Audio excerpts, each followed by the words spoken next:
செய்தியாளர்களுக்கும் தொலைக்காட்சி ஊடக நண்பர்களுக்கும்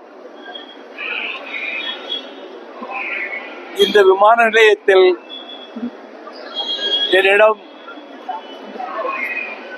செய்திகள் கேட்பதற்காக வந்திருக்கின்ற உங்களுக்கு மறுமலர்ச்சி திராவிட முன்னேற்ற கழகத்தின் சார்பில் மனமார்ந்த நன்றியை முதலில் தெரிவித்துக் கொள்கிறேன். கழகம் வருகின்ற இந்த மாதம் ஜூன் மாதம் 22ஆம் தேதி அன்று ஈரோட்டில் மறுமலர்ச்சி திராவிட முன்னேற்ற கழகத்தினுடைய பொதுக்குழுவை நடத்துவதாக ஏற்கனவே அறிவிப்பு செய்திருக்கிறேன்.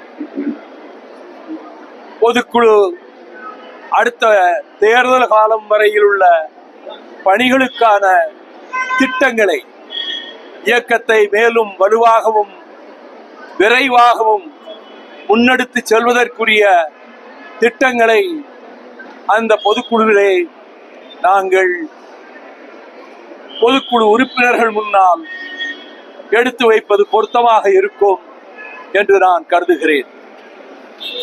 நீங்க ஏதாவது கேட்கணும்னா கேளுங்க. கர்நாடகாவில் வந்து IPL மேட்சுக்காக வெற்றிக்காக வந்து 13 ரயில்கள் இறங்கியிருக்கிறது. எப்படி பாக்குறீங்க? இதுக்காக இந்த IPL மேட்ச் மிகவும் வேதனைக்குரியது. முன்கூட்டியே அரசு உளவுத்துறையின் மூலமாக எவ்வளவு கூட்டம் திரளும், பல்லாயிரக்கணக்கில் லட்சக்கணக்கில் திரண்டால் அங்கே இப்படிப்பட்ட விபரீத மரணங்கள் நிகழக்கூடும், அதை தடுக்க வேண்டும் என்று யூகித்து தக்க ஏற்பாடுகளை செய்திருக்க வேண்டும். மறைந்த அந்த உயிர்களுக்கு, அவர்களை பறிகொடுத்து தவிக்கின்ற அந்த குடும்பங்களுக்கு என்னுடைய வீர வணக்கத்தை, இரங்கலை தெரிவித்துக் கொள்கிறேன்.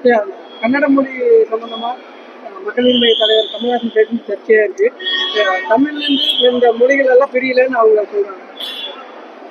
உலகத்திலே இருக்கக்கூடிய மொழியியல் வல்லுநர்கள், மொழியியலை ஆய்வு செய்து ஆராய்ச்சி செய்து உண்மைகளை கண்டுபிடித்த பன்னாட்டு அறிஞர்கள் அழுத்தம் திருத்தமாக ஆணித்தரமாக எடுத்து வைத்த கருத்து, உலகின் மூத்த மொழி தமிழ் மொழி, அதுதான் அனைத்து மொழிகளுக்கும் முன்னாரானது.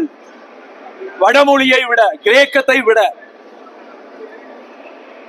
லத்தீன் மொழியை விட, கிரேக்க மொழியை விட, எகிப்தியர்கள் பேசிய மொழியை விட மிக தொன்மையான மொழி தமிழ்தான் என்று கால்டுவெல் மட்டுமல்ல, மேனாட்டு அறிஞர்கள் அனைவரும் கூறியதை வைத்துத்தான்